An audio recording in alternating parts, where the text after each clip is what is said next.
The Minister for Defence is the principal minister responsible for the organisation, implementation, and formulation of government policy in defence and military matters for the Australian government. The individual who holds this office directs the government's approach to such matters through the Australian Defence Organisation and, by extension, the Department of Defence and the Australian Defence Force. The Office of the Minister for Defence, like all cabinet positions, is not referenced in the Constitution of Australia but rather exists through convention and the right of the Governor-General to appoint Ministers of State, as the Minister for Defence is responsible for the executive management of Australia's defence and military forces and the portfolio's accountability to the Parliament. The Secretary of Defence is required under Section 63 of the Public Service Act 1999 and the requirements for annual reports from the Parliamentary Joint Committee on Public Accounts and Audit to submit a report to the responsible ministers on the activities of the Department of Defence after the end of each financial year for presentation to the Parliament. On the 29th of March 2021, Peter Dutton was announced as the new Minister for Defence, with the previous minister, Linda Reynolds, becoming the Minister for Government Services following a cabinet reshuffle. Dutton was sworn in the following day. Dutton's appointment as Defence Minister to replace Reynolds continues the trend of successive Defence Ministers who have lasted for less than 5 years since 1996. It is one of only 4 ministerial positions that have existed since Federation. The primary function of the Minister for Defence is to direct the formulation of the government's defence policy relating to the universal conduct of any entity of the Australian government, or working on behalf of the Australian government, and the agencies and personnel of the Australian Defence Organisation as a whole. The Australian government operates 3 principal entities responsible for creating and maintaining defence policy within the defence superstructure: the Air Power Development Centre, Australian Strategic Policy Institute, and Sea Power Centre, Australia.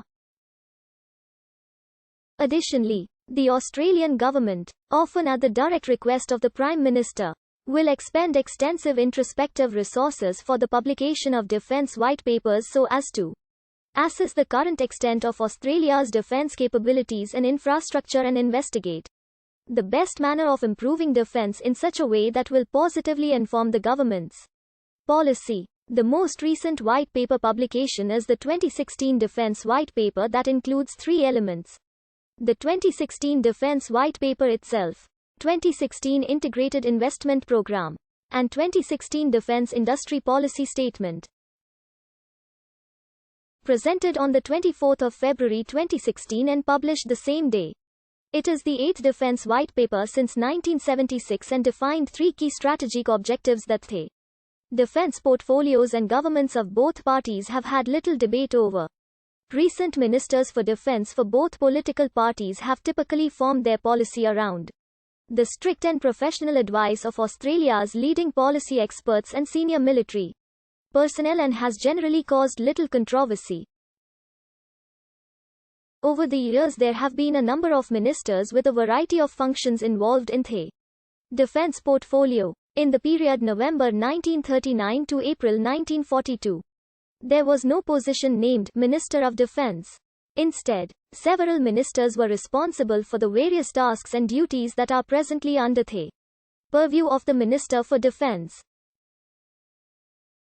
Previous governments have included ministers with titles using one or more of the following terms. There was a Minister for Defence from the 1st of January 1901 until the 13th of November 1939. With the exception of 2 small breaks.